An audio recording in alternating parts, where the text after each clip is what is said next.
नारायणाय परिपूर्णगुणार्णवाय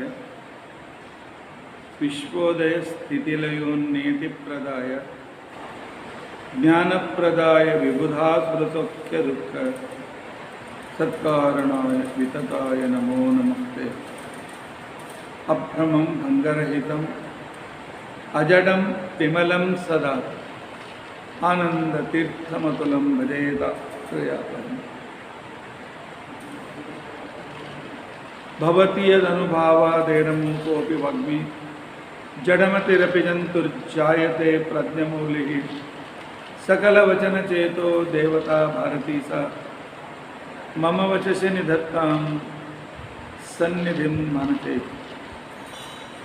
अस्मद्गुरुसमारम्भां टीकाकृत्पादमध्यगां श्रीमदाचार्यपर्यन्तां वन्दे गुरुपरम्पराम्।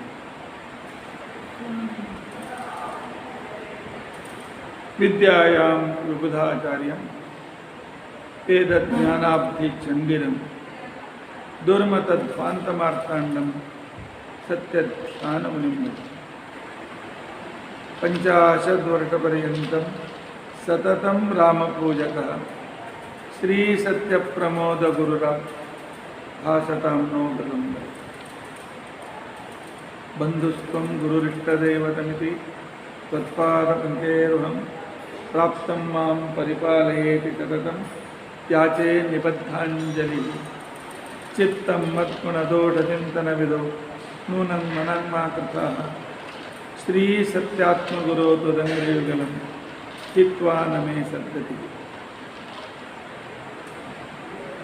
यैरहं शुकवत्सम्यक् शिक्षितोऽस्मि कृपालुभिः तान् वन्दे धेनुकाचार्यान् तत्त्वज्ञानार्थसिद्धिः। श्रीगुरुभ्यो नमः। हरिः ओम हरिः ओम हरिः ओम। स्वस्तिस्तु अचेतन्मङ्गलानि सन्तु।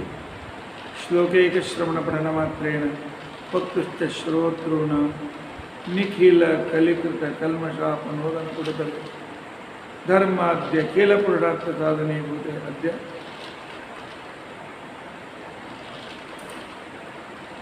गंगा दशहरा संदर्भांगा गंगा महात्म्य विवरणारंभे सति किंचित् पुरकथानुवादः।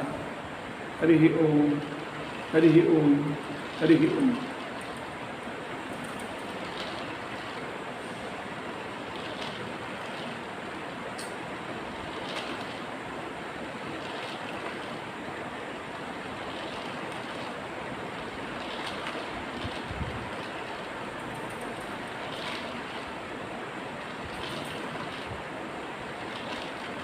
कल ज्येष्ठ शुक्ल पक्ष दशमी, आज ज्येष्ठ शुद्ध दशमी, इसलिए गंगा दशहरा 10 दिन से प्रतिपदा से 10 दिन गंगा दशहरा का 10 दिन का व्रत पालन किया जाता है।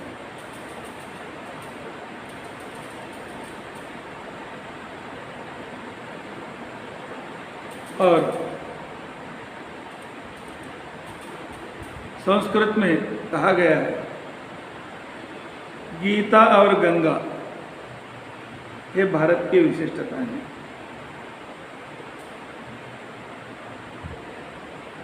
और इन गंगा इतनी पवित्र नदी है जिस नदी में कोई भी जन्म जीवित नहीं रहता।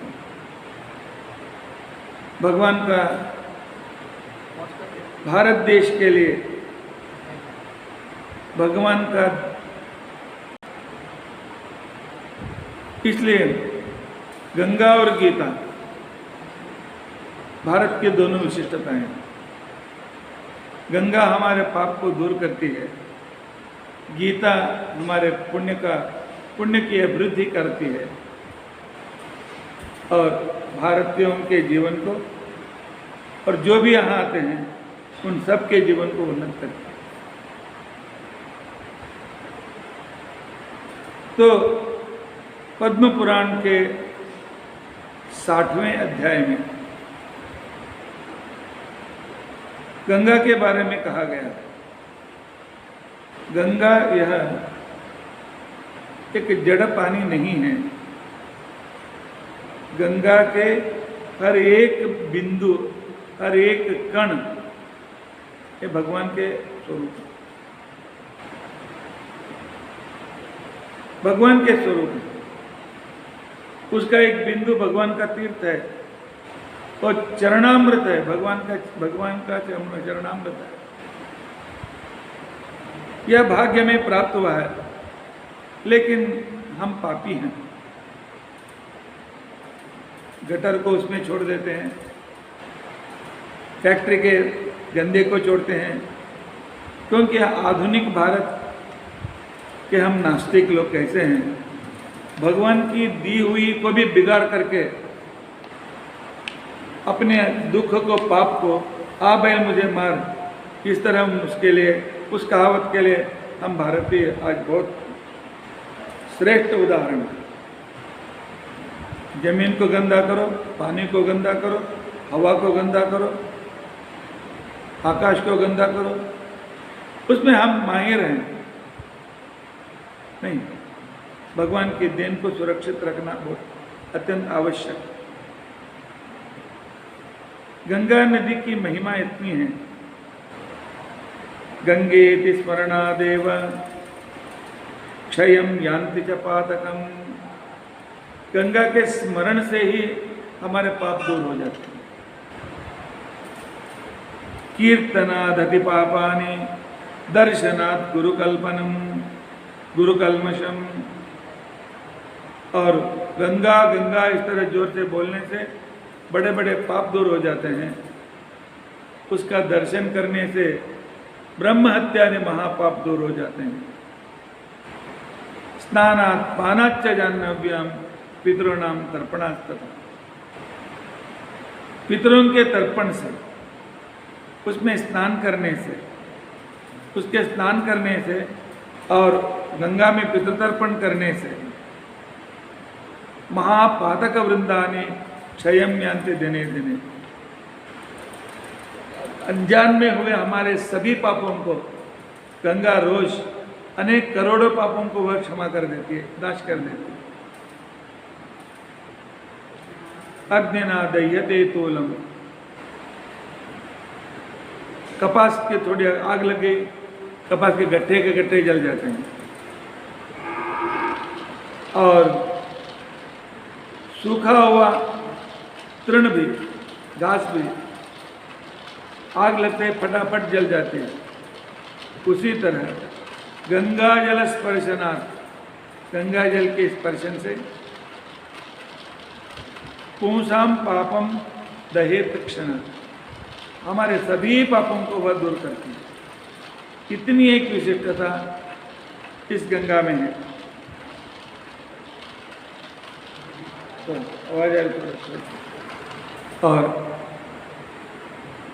तथा गंगा जल स्पर्शात् पुंसाम पापम दहेत क्षण, उसी तरह गंगा के स्पर्श से ही हमारे सभी पाप दूर हो जाते हैं।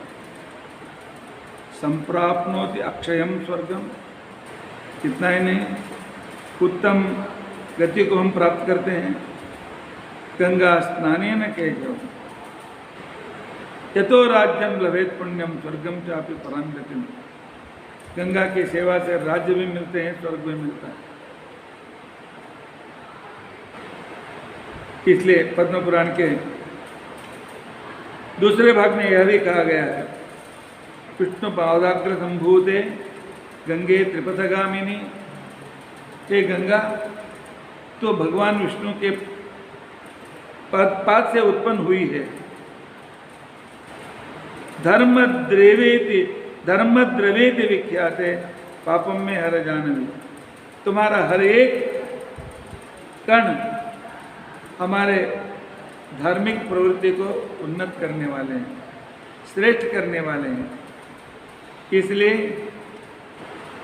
मेरे पाप को आप दूर करो।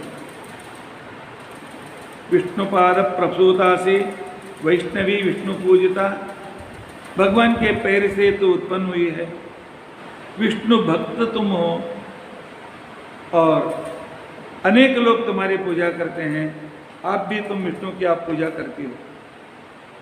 त्रायमाम माम येन पापेन सस्तस्मात् जन्म मरणात्मिकम, मुझे पाप से दूर करो और जन्म मरण के इस जाल संसार जाल से मुझे उद्धृत करो। श्रद्धया धर्म संपूर्णे श्रमिता रजसा चते, श्रद्धा धर्म को आप बढ़ाने वाली हो और हमारे सभी पाप रूपी धूल को उड़ाने वाली हो। अमृतेन महादेवी भागीरथी पुनीमा, तुम्हारे अमृत सदस्य पानी से मुझे आप पवित्र करो।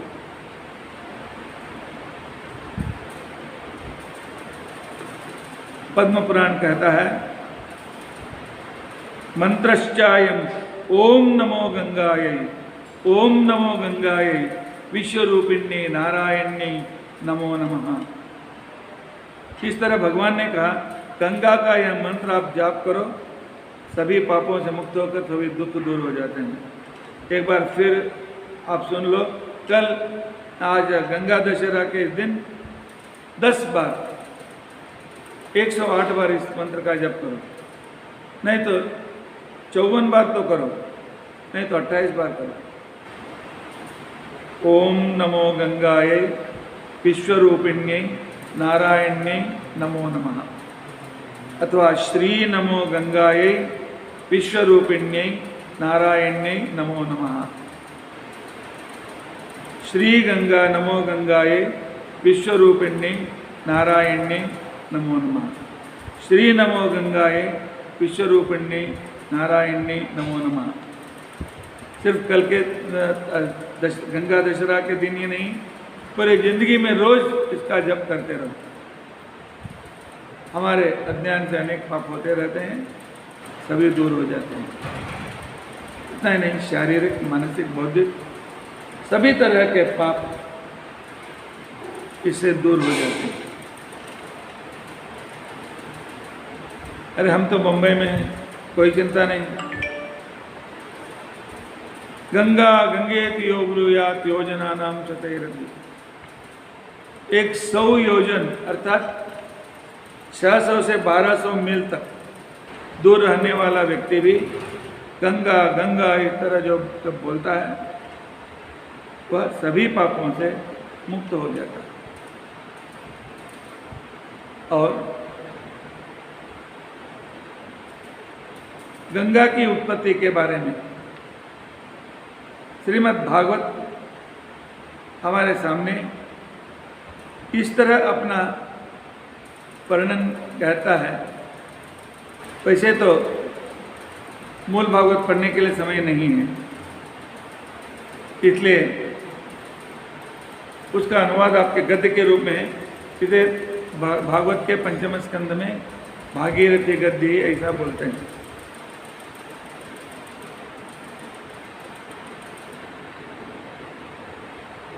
बलि चक्रवर्ती बहुत बड़ा भगवत भक्त था, लेकिन जब उसे सर्वस्व दक्षिणा के यज्ञ करके बहुत सारा दान दिया, दान देते देते उसे अहंकार आ गया। हमें हमेशा जान लेना अत्यंत आवश्यक है कि अहंकार और भगवान दोनों में अलग चीज है। जहाँ अहंकार आता है वहाँ भगवान चले जाते हैं। आजकल हर एक छोटे बच्चे में भी बड़ों के उत्तर देने का अहंकार शुरू हो गया। नहीं, जहाँ अहंकार है भगवान का अनुग्रह नहीं होगा। अहंकार को छोड़ देना। क्या अहंकार है? क्यों अहंकार करें हम?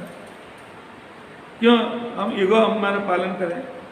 क्या भगवान के जैसे हम अमीर हैं? भगवान के जैसे रूपवान हैं? भगवान के जैसे स्वतंत्र हैं? भगवान के जैसे सर्वशक्तिशाली हैं? कुछ भी नहीं। फिर भी अहंकार। कोई भी कहे हाँ आपको भी करने वाला, आप क्यों करते रहते हो? यह अहंकार हमारे जो भी थोड़ा सा जो पुण्य होता है उसे भगवान खत्म कर देता है, फिर उस पाप के गड्ढे में ढकेल देता है। विद्या विनयेन शोभते, जो व्यक्ति विनय से बात करता है उसे समझना चाहिए कि इसने कुछ सीखा है, और जो विनय से बात नहीं करता है समझ लो उसने कुछ सीखा नहीं है, चाहे वो IAS ऑफिसर, कुछ फायदा नहीं। तो उसके लिए, उसके अहंकार को शिक्षा देने के लिए, उसके अहंकार को दूर करने के लिए भगवान वामन के रूप से यहाँ आए। आकर के उन्होंने कहा, उसने कहा ब्रह्मचारी मांगो जो भी चाहिए। ब्रह्मचारी ने कहा मुझे 3 पग भूमि दे दो, ज्यादा नहीं चाहिए। त्रिपादवस्यामृतम देवी, उसने कहा मेरे जैसे भगवान बड़े राजा के पास आकर सिर्फ 3 पग जमीन मांगते हो। ये ब्रह्मचारी तो लड़का बहुत अज्ञानी लगता है। अरे मैं तुम्हें राज्य देने में तैयार हूं, क्या पूरा आर्यावर्त चाहिए? क्या तुम्हारे पूरे भारत देश चाहिए? पूरा विश्व चाहिए तेरे को? मैं तेरे नाम पर कर दूंगा। उसने कहा सब लोग करना करता। आदमी को उतनी ही वस्तु स्वीकार करना चाहिए जिसका वो उपयोग कर सकता है। नहीं, मेरे पास आकर इतना कम भूमि लिया तो मेरे अपमान है। मेरे पास मांगकर लेने वाला दूसरे किसी के पास मांगना ही नहीं चाहिए। भगवान इसी अहंकार के शब्द की यात्रा राह देख रहे थे। और कहा उन्होंने, देते हो या मैं निकल पड़ू।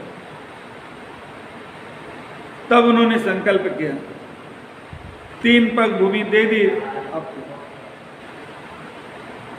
भगवान ने अपने एक पैर से पूरे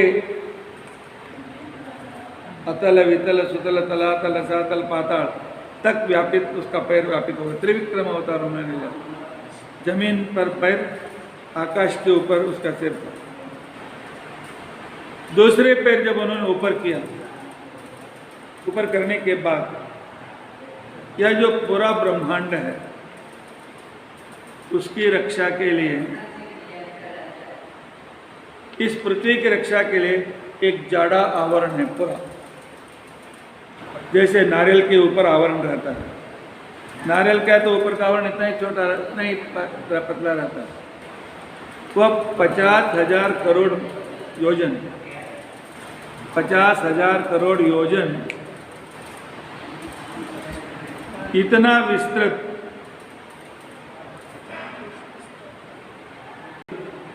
बोलते हैं पूरे विश्व की रक्षा के लिए।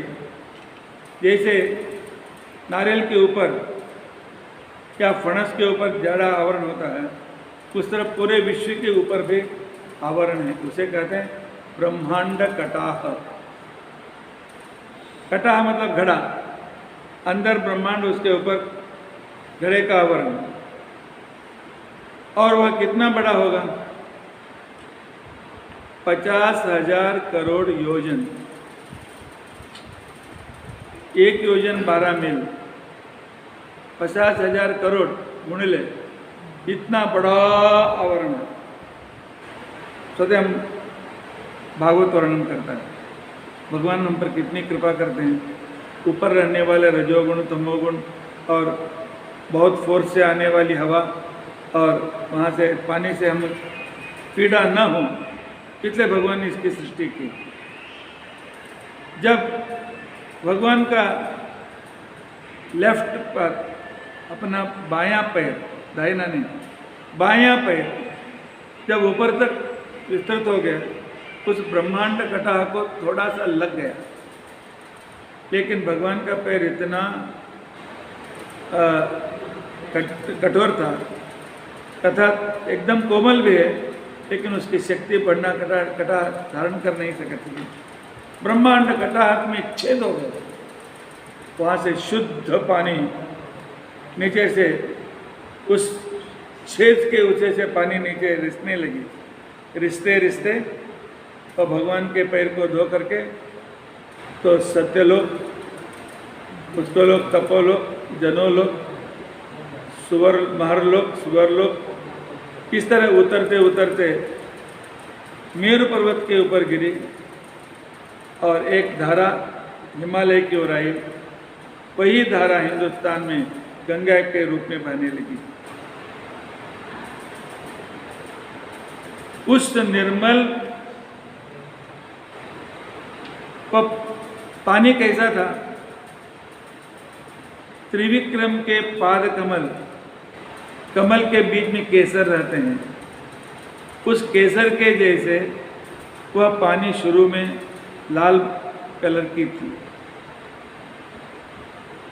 उसके स्पर्श से सभी पाप नष्ट हो गए।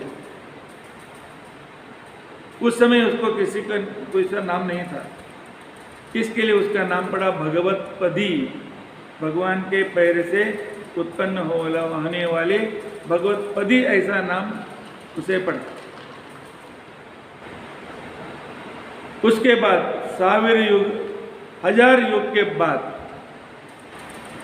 वह धारा आकाश में ध्रुवलोक तक आ गई। ध्रुवलोक से जब नीचे उतर गई, आकाश को विष्णुपदी बोलते हैं, उस समय उसका नाम विष्णुपदी ऐसा नाम पड़ा। हे वीरव्रत परीक्षित, ध्रुवलोक में उत्तानपाद का वह पुत्र ध्रुव रहता है। वह विष्णु के पादोदक में स्नान किया, अपने सिर पर धारण किया, भक्ति के साथ उसे पिया, अत्यंत आनंदाश्रु के साथ। तो उस पादोदक को देखकर बहुत बहुत वह खुश हुआ और वहाँ से बाहर पड़ते ही सप्तर्षि लोग भी इसकी आज हमारी तपस्या परिपूर्ण हुई, आज हमें फल मिला समझ करके उस गंगा के पानी में उन्होंने स्नान किया। वह विष्णुपदी नीचे उतरते उतरते बीच में चंद्रमंडल को भी वह गीला करके बाद में मेरु पर्वत के ब्रह्मपुर नाम के स्तर के ऊपर गिर करके उसकी 4 धाराएं हो गई। एक सीता, दूसरा अलकनंदा, तीसरा चक्षु और चौथा भद्रा। चक्षु जो ऑक्सस नदी है वही चक्षु रूप में, और जो सिरदरिया नदी पारस की ओर जाती है, और अलकनंदा जो धारा आ गई हिमालय से हमारी ओर, यह भारत में बहने वाली गंगा है। और भारत में बहने वाली गंगा वो इतना सफ़ेद थी, उसका नाम पड़ा सीता। और जब हिमालय पर्वत पर तक आ गई, उस समय नहीं, वह सीता ने अलकनंदा ही है, जो सीता नाम की धारा निकल पड़ी थी, वह केसरात इत्यादि गिरि शिखरों को दूर करते हुए गंधमादन पर्वत से भद्राश्व के ओर चली गई। चक्षु भी माल्यवान पर्वत से वह पश्चिम दिशा से समुद्र की ओर निकल पड़ी।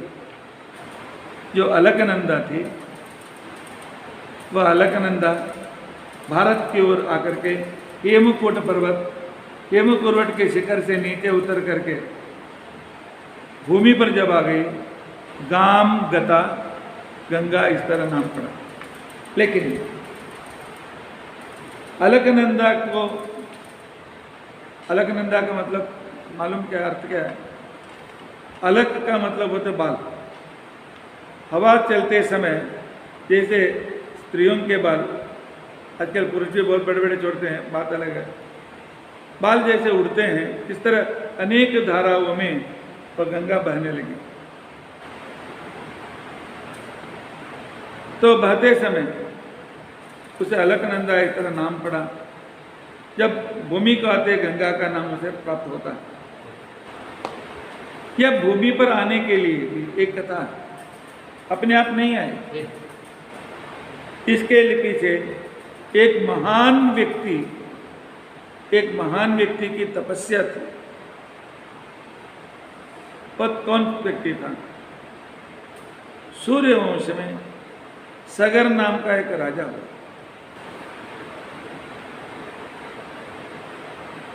तो सगर नाम के उसके तारुण्य में आसपास के राजा लोग उसके राज्य पर उन्होंने आक्रमण किया, इसलिए वह अपने पत्नी के साथ वह भाग गया, अपनी पत्नी के साथ भाग गया और ऋषि के आश्रम में छिप करके वह रहने लगा। जब छिप करके रहने लगा उस समय उसके पत्नी के गर्भ से एक मांस का टुकड़ा निकला और ऋषि ने देखा कि इसमें 60,000 जीव जीवित हैं। स्पर्म में अनेक हजार कण होते हैं, लेकिन 60,000 वहां पर जीवित थे।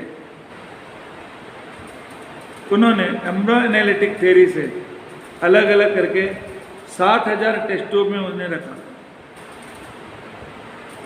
टेस्ट ट्यूब शब्द आज का है, पहले उसे करते थे घृतकुल्य, घृतकुंभ, एक तरह के औषधि में उसे रखते थे।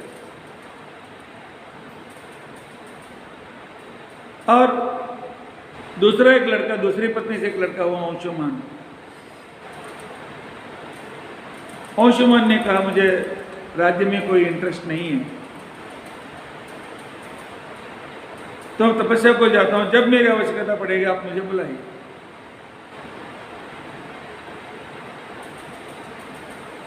तो 60,000 अपने पुत्रों के साथ उसने अश्वमेध यज्ञ किया सगर में। 99 अश्वमेध यज्ञ उसने पूरा किया, 99। अभी एक अश्वमेध यज्ञ हो गया तो इंद्र पदवी प्राप्त होती। तब इंद्र ने समझा कि इसका कठोर परीक्षा लेने के लिए इंद्र ने निश्चय किया, निश्चय करके तो उसकी अश्वमेध घोड़े को ही उसने उठा लिया, किसी को न दिखते हुए उठा करके हिमालय से लेकर के अयोध्या से लेकर के कलकत्ता के पास नवद्वीप ने समुद्र के बीच कपिलाश्रम था, वहां पर उस घोड़े को रख करके इंद्र चला गया। और उस समय उसके 60,000 लड़के ढूंढने लगे पूरे भारत देश में। जब भारत देश में कहीं नहीं मिला तो समुद्र के नीचे कहीं पर छिप गया है समझ करके वे द्वारका के ऊपर से, कच्छ प्रदेश के ऊपर से उसे खोदते आगे। पहले हिंदुस्तान के नज़दीक समुद्र का किनारा नहीं था, उसे खोदते खोदते आ गए। बीच में जितने भी छोटे बेटे द्वीप लगे, सिमला, लंका इत्यादि, यहाँ से लेकर गए। और अंडमान निकोबार, ये सब भागवत में उसके नाम आ गए हैं।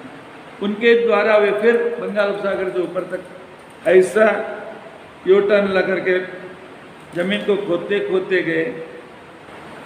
जब खोदे हुए जमीन में जब समुद्र आ गया, सगर पुत्रों के नाम से उसका नाम पड़ा सागर। पश्चिम सागर, हिंदू महासागर, पूर्व सागर, बंगाल उपसागर इसका नाम पड़ा। जब वे कपिल ऋषि के आश्रम में पहुंच गए, वहाँ घोड़े को देख करके बहुत थक गए थे, बहुत गुस्सा आया। इस मुनि ने इसे चोरी करके यहाँ पर लेकर आया। लेकिन कपिल तो उन्होंने चोरी नहीं की थी। वे तो ध्यान में बैठे हुए तो मालूम भी नहीं है घोड़ा आकर के इंद्र बांध करके गया है। वे लोग ऋषि को गालियां देने लगे। उस समय कपिल ऋषि का तपोभंग हो गया। तपोभंग होते ही उनके आंख से जो अग्नि निकली, 60,000 सब जल करके भस्म हो गए।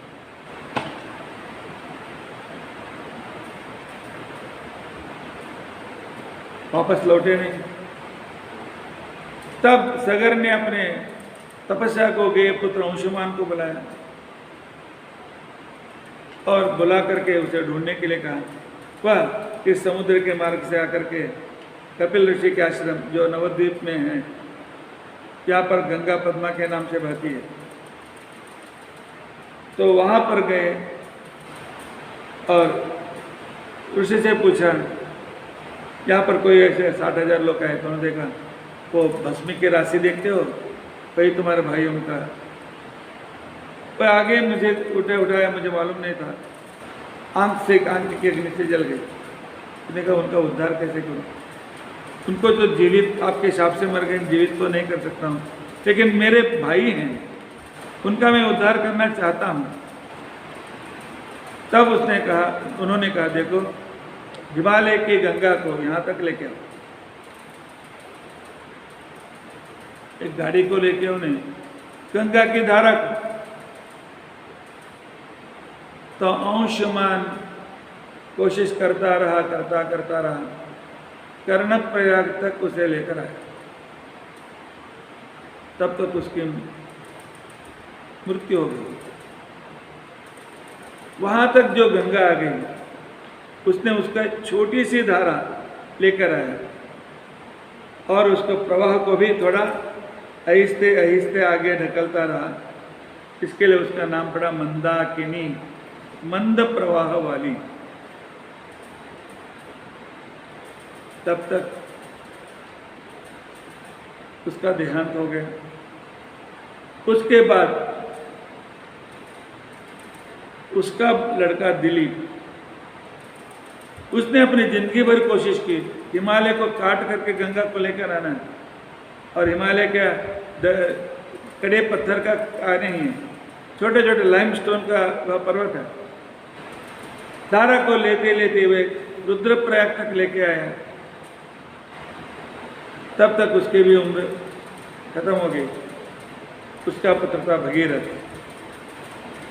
तो उसने बड़ी तपस्या की, रुद्रप्रयाग तक नहीं रहा था, तो एक बड़ी तपस्या की। बड़ी तपस्या करने के बाद गंगा में प्रत्यक्ष हो गई।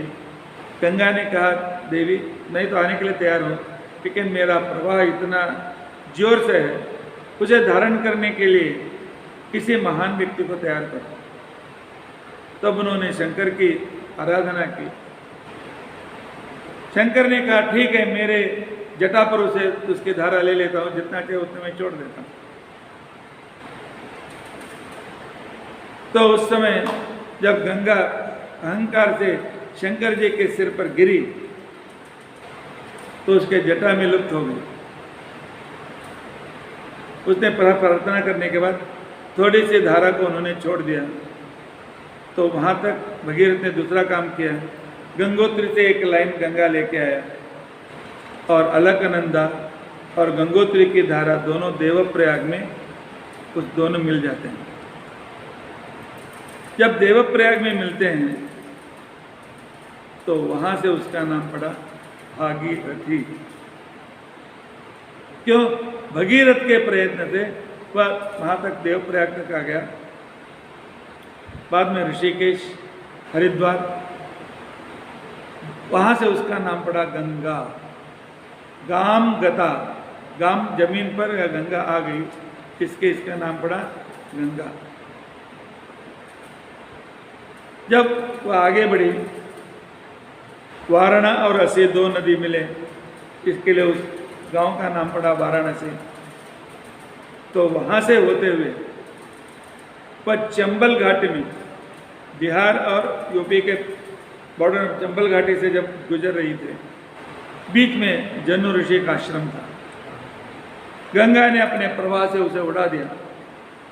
जनु ऋषि को गुस्सा आ गया, सब पूरी गंगा को पी लिया उन्होंने। अर्थात समझ लो कितनी कठिनता से, कितना परिश्रम किया होगा भगीरथ ने।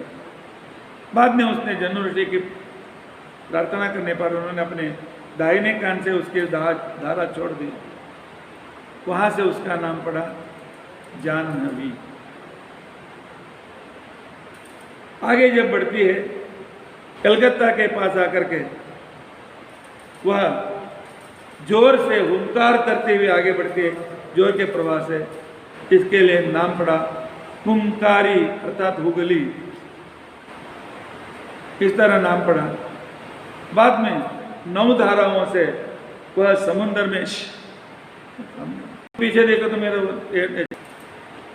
वहां उसका नाम पड़ा हुगली, और वहां से वह जाकर के हिंद महासागर में मिल जाती है 9 धाराओं से।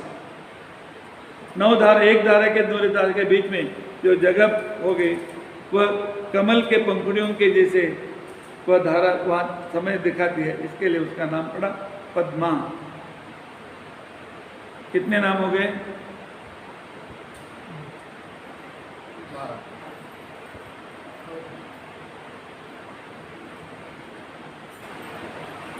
कितने नाम हो गए बताइए?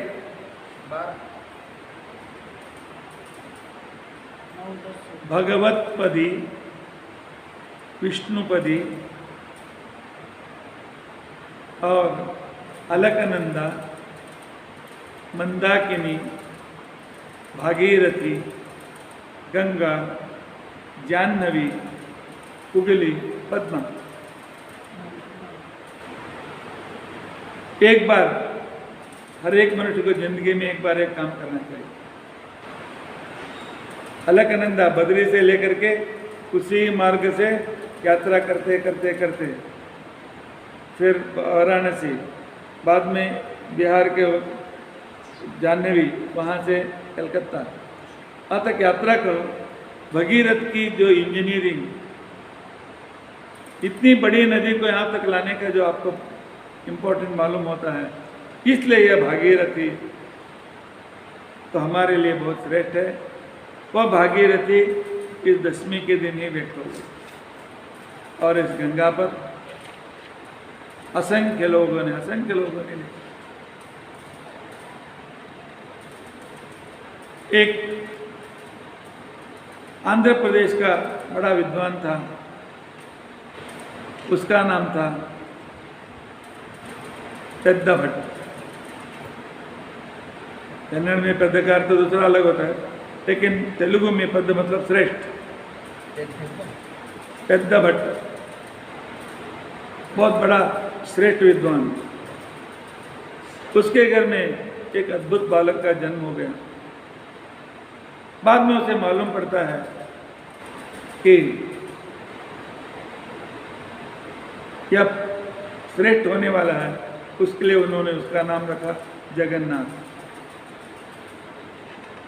तो इतना बड़ा विद्वान हो गया, इतना बड़ा विद्वान हो गया। संस्कृत और फारसी उस समय मुसलमानों का राज्य था। जब वह इलाहाबाद आया था तो वहां पर औरंगजेब, हुमायूं का एक सरदार था। वह सरदार हमेशा अकेली स्त्री मिला तो उसके पीछे लगता था, और जो भी स्त्री मिलती थी बलात्कार से अपने जनाजे में उसको ले लेता था।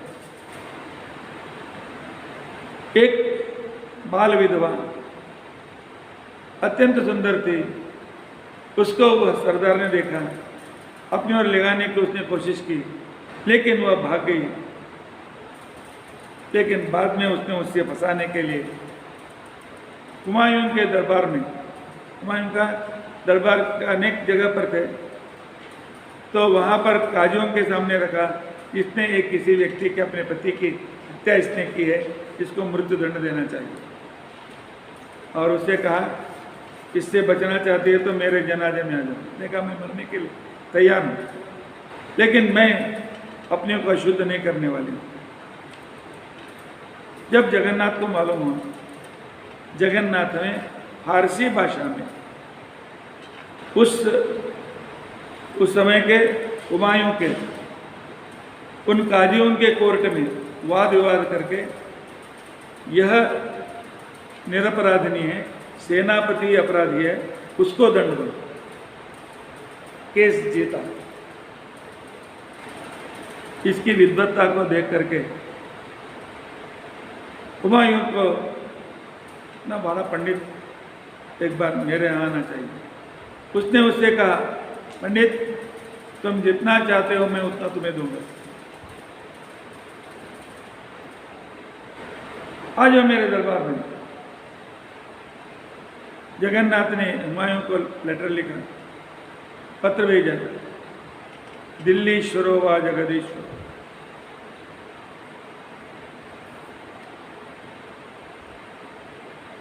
दिल्ली का खरा ही जो स्वामी है या भगवान है, वे ही मेरी इच्छाओं को पूर्ण कर सकते हैं। तुम्हारे जैसे सामान्य लोग, सामान्य व्यक्ति कितना दे सकते हो? तुम जो भी देते हो, शाकाय वास्यात लवणाय वास्यात, तुम्हारे पैसे मेरे घर में भाजी लाने के लिए, नमक लाने के लिए खर्चा हो जाते हैं, तुम मुझे क्या दे सकते हो? तब हुमायूं ने और भी वो प्रभावित हुआ। उसके साथ उसने स्नेह याचना की, मैं मित्र बनना चाहता हूँ। तब जगन्नाथ दिल्ली आते, बातचीत कर रहे थे जगन्नाथ पंडित राजा के साथ, काव्य की विशेषता बता रहे थे। तो हुमायूं ने एक हिंदू लड़के को जो रातें मिली थी, उसे अपने घर ले जाकर उसने बढ़ाया था। उसका नाम रखा था लवंगी। लवंगी लवंगी तो लवंग मत समझो। लवंगी का मतलब है एकदम मराठी में सड़पाता, जाड़ी गीड़ी नहीं, एकदम सुंदर और छोटी कमर वाली। उस दिन दोपहर का अपने राजा की देखभाल वही करती थी। दोपहर के खाने का समय हुआ। उस समय आज के जैसे लोगों के सामने आकर कहाँ खाने का उठा, ऐसा कहने के स्त्रियों को पुरुषों के सामने आना ये नहीं रहता। तो उसने क्या किया, अपने हाथ को पर्दे से बाहर निकाला और अपने कंगन की आवाज़ की। हुमायूं ने देखा, जगन्नाथ पंडित ने देखा, तो मालूम पड़ा। उसने कहा मैं जल्दी आ जाऊंगा। तब उसने कहा, तुमने वो हाथ देखी है? हाँ, एक क्षण के लिए, एक सेकंड के लिए देखा। तो उसके आधार पर उसका पूरा वर्णन करो उस लड़के का। जगन्नाथ ने अपनी विद्वत्ता से सिर्फ एक सेकंड उसका हाथ देखा था, तो लवंगी कैसे है, उसका मुंह कैसे है, आंख कैसे है, पूरा उसने वर्णन किया। वर्णन करने के बाद राजा ने उसकी सेवा में लवंगी को लगाया। तो बाद में एक दिन पंडित वह भी उसके मुंह में पड़ गया और हुमायूं ने से अब कभी पूछा आपको क्या चाहिए, तो मैं जो मांगूंगा आप नहीं देंगे ले फिर भी दूंगा, आप लवंगी के साथ मेरी शादी कराइए। अर्थात कभी कभी मोह में पड़कर लोग गलती करते हैं। लेकिन एक लड़की एक काफिर को देना उसका लड़का औरंगजेब को ठीक नहीं लगा। उसने अपने पिता को कारागृह में डाला, अपने भाई दारा सोजा इत्यादि उनको मार डाला, स्वयं राजा बन गया और जगन्नाथ से कहा 12 घंटा में तुम दिल्ली के प्रवेश के छोड़ करके चले जाओ, नहीं तो तुम दोनों मारे जाओगे। जगन्नाथ पंडित वहां से भागते भागते फिर काशी को आ गए। इनका पांडित्य बहुत श्रेष्ठ था, लेकिन एक मुसलमान गर्भ पली हुई लड़के के साथ शादी के, इसलिए सब लोग उसके तिरस्कार करते थे। जब काशी को आया किसी ने उसे आश्रय नहीं दिया, अपने घर में भी उसे आश्रय नहीं मिला। चलते चलते आकर के लवंगी को बुखार चढ़ गए थे। गंगा के किनारे बैठा था। उस समय वहां पर के बहुत बड़े श्रेष्ठ अप्पय्य दीक्षित बहुत बड़े विद्वान थे। तो उन्होंने कहा, ये मूर्ख, एक लवंगे के बीच अपनी जिंदगी को खराब करने वाला क्यों इधर आए, जाओ। उन्होंने भी अपमानित किया। जगन्नाथ बहुत पंडित दुखित हो गए। कोई दवा न मिलने के कारण, किसी का आश्रय नहीं मिलने का, रात को लवंगी मर गई। उसे दुख हुआ। बाद में उसे मन में बहुत दुख होने के कारण उसने भी निश्चय किया, तो मैं भी इस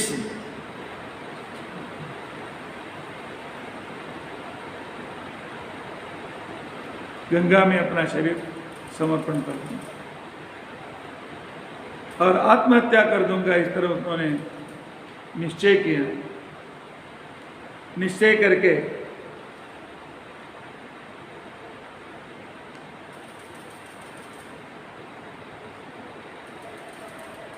मुझे अपनी धारा में मुझे स्वीकार करना। वहां करके मणिकर्णिका घाट के यहाँ बैठ गया। बैठ करके एक मिनट,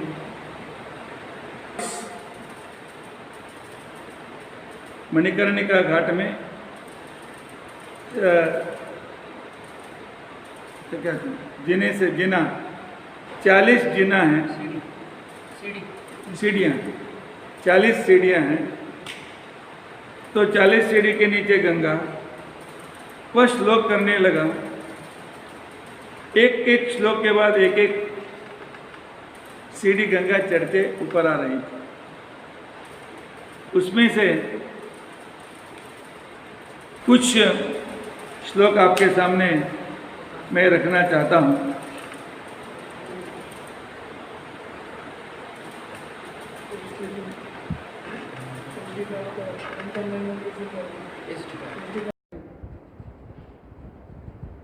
अनेक ग्रंथ उन्होंने लिखा है।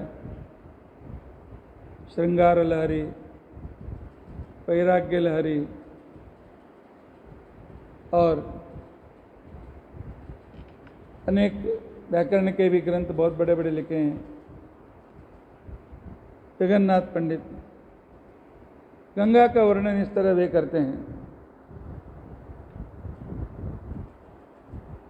शरच्चंद्रश्वेतां शशिकलश्वेतमुकुटां करे कुंभाम्भोजे परभयनिवासौ विदधति सुधाधाराकारा भरणवसनां शुभ्रमकर श्रितां स्वाम् एध्यायन् उदयति न तेषां परिभव। हे गंगा, शरद चंद्र के जैसी तुम्हारी कांति है और जब चंद्र की छाया तुम्हारा पानियों में पड़ती है, किरीट धारिणी के जैसे तुम दिखाई देते हो। तुम्हारे दोनों हाथों में कमल है और आपका वाहन मकर वाहन है। इस तरह मकर वाहन आपका चिंतन जो करेगा उसके जिंदगी में कभी पराजय प्राप्त नहीं होगा। पयः पीत्वा मातस्तव सपदि यातः सहचरैः विमूढैः संवरन्तुं क्वचिदन विश्रान्तिम् अगमम् इदानीमुत्सङ्गे मृदुपवन संचार शिशिरे चिरादुन्निद्रं मां सदय हृदये स्थापय चिरम्। हे गंगा माँ, गंगा मैया, बचपन में आपके पानी पीकर ही मैं बड़ा हुआ, लेकिन पांडित्य के अहंकार से यहाँ वहाँ घूमा, कहीं भी मुझे विश्रांति नहीं मिली और मैं संसार के मोह में धंसता गया। अब हर तरह से पराजित होकर के आपकी गोद में सोने के लिए मैं आया हूँ। मुझे अपने गोद में स्वीकार करो माँ। अनाथ स्नेहाद्रा विगलित गति पुण्य गतिदाम पतन विश्वोत्थात्रिम गत विगलित सिद्ध विडजम सुधा सिंधुम तृष्णा कुलित हृदयो मातरम अयम परांशु संप्राप्त त्वाम अहमिह विदग्धा समुचितम। माँ मैं अनाथ हूँ, गतिहीन हूँ, लेकिन आप तो स्नेहमयी हैं, आप अत्यंत पुण्यवती हो, संसार के रोगग्रस्तों को उद्धार करने वाले आप हो, इसलिए आपके शरण में मैं आया हूँ। या स्वीकार करो या धुतकारो, तुम पर मैंने छोड़ दिया। जडान अंधान पंगुन प्रकृति बधिरान मुक्ति विकलान ग्रहग्रस्तानस्ता किल दुरित निस्तार सरणिम दिलिम्पैर्मुक्तान अपि निरयांतर्निधि पतितो नरानरम्बत्रातुम त्वमिह परम पेटजम। हे गंगा, जो विवेक रहित हैं, जो पंगु हैं, अंध हैं, अंगविकल हैं और अनेक से पापों से युक्त हैं, उनका सभीयों का पाप तो दूर करके सभीयों को तो आश्रय देने वाली है। यह मैंने देखा है, मैंने अनुभव भी किया है। और इतना ही नहीं, और वे प्रार्थना करते हैं, सदैव त्वय्ये वार्पित कुशल चिंता भरमिमं यदि त्वं मामंब तजसे समयेऽस्मिन् सुविषये तदा विश्वासोऽयं त्रिभुवनललादस्तदमर्ते निराधारा चेयं भवति खलु निर्व्याज करुणा। पूरे संसार में भक्तों का उद्धार करने वाली, पापों को दूर करने वाली इस तरह आपकी प्रसिद्ध है।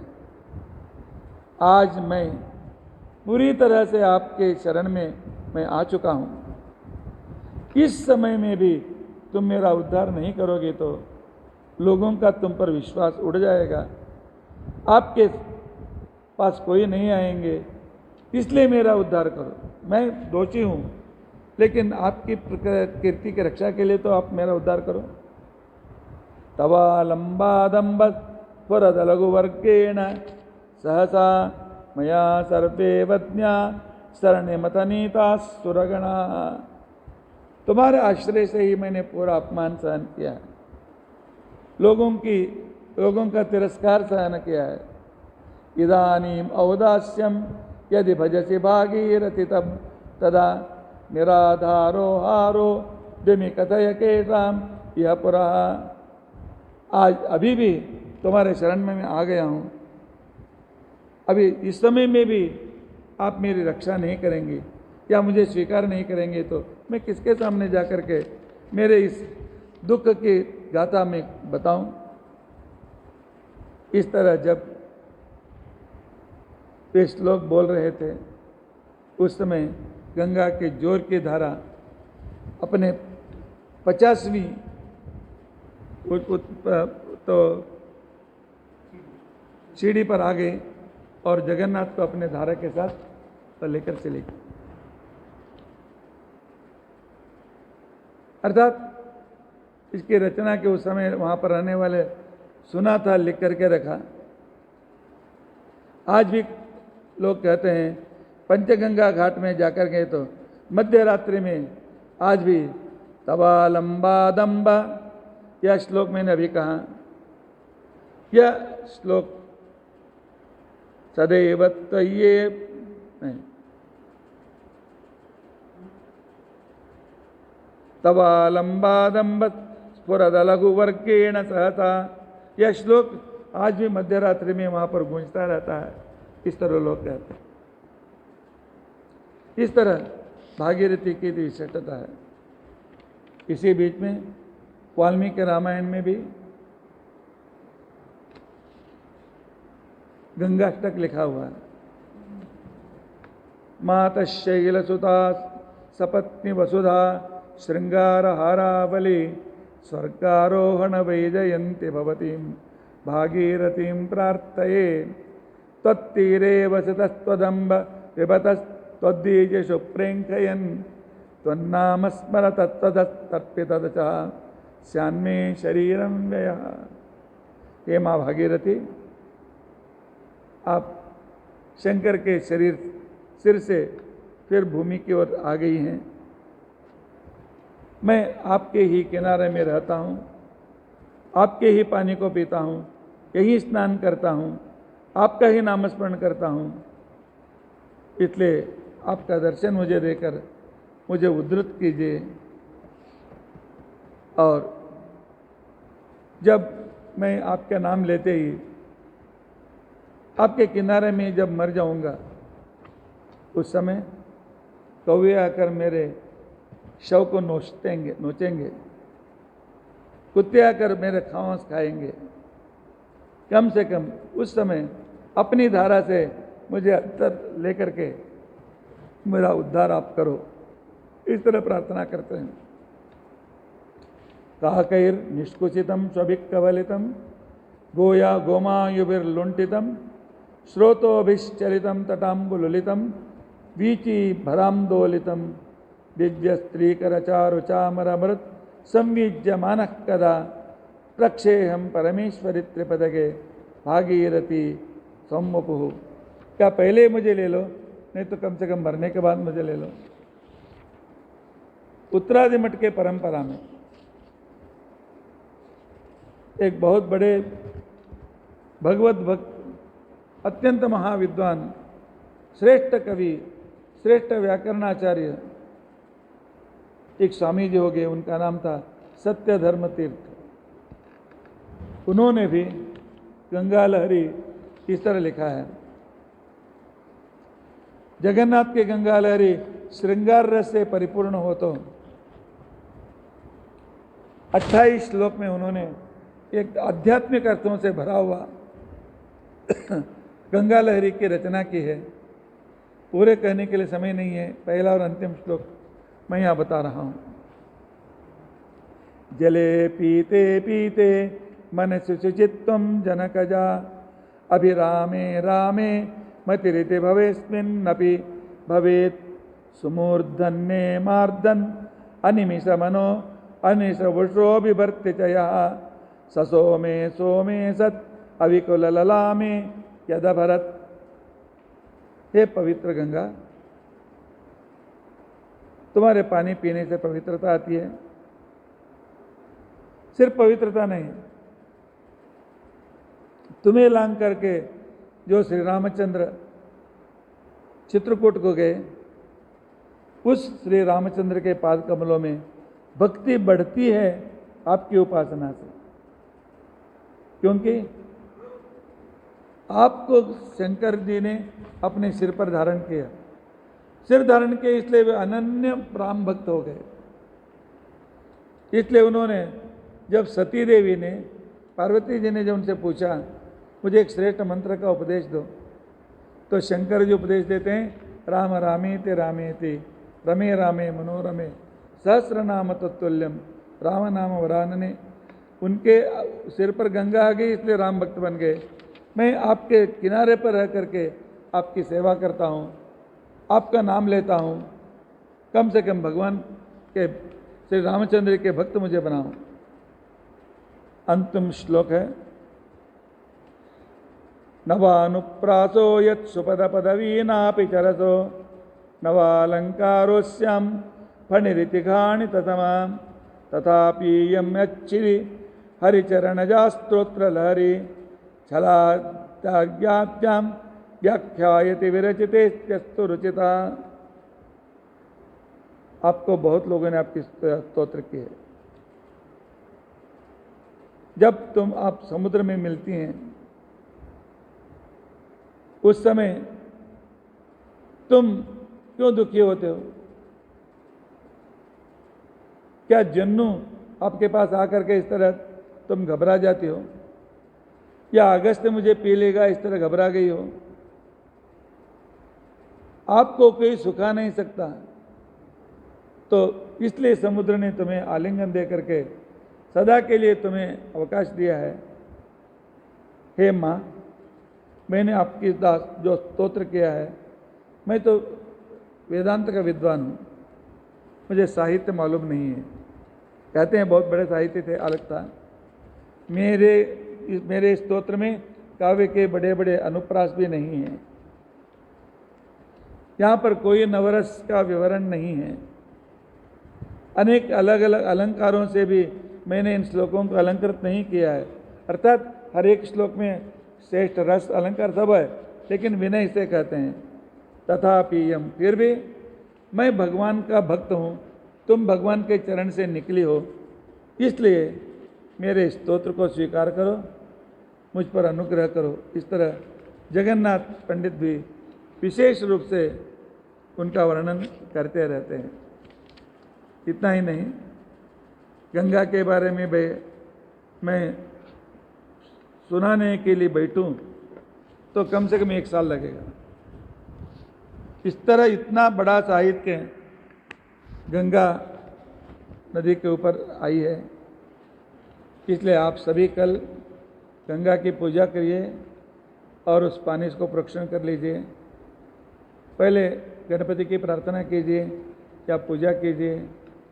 अच्छा शुद्ध जल पानी में भरिए, उसमें केले के पत्ते, में आम के पत्ते, हलद, कुमकुम, गंध इत्यादि पुष्प आदि डालो और कलश में गंगा का आवाहन करो और तुम्हें जो मंत्र आते हैं उन मंत्र से उनकी पूजा करो और प्रार्थना करो। आप सब मेरे पाप को दूर करने वाले हो, इसलिए पाप दूर करके दशहरा 10 तरह के पापों को दूर करके कायेन वाचा मनसा जो भी किया है मेरा उद्धार करो। और मेरी एक ही प्रार्थना है गंगा मैया, आप जिस पैर से निकली उस भगवान के पैर में मुझे भक्ति सतत प्राप्त हो, इस तरह मेरा उद्धार करो। इतने कहते हुए गंगा के बारे में 4 शब्द मैं गुरुवंतर्गत भारतीय ऋण मुख्य प्राणांतर्गत उस गंगा जनक भगवान के चरणों में नमस्कार करता हूँ, समर्पण करता हूँ। श्री कृष्णार्पणमस्तु।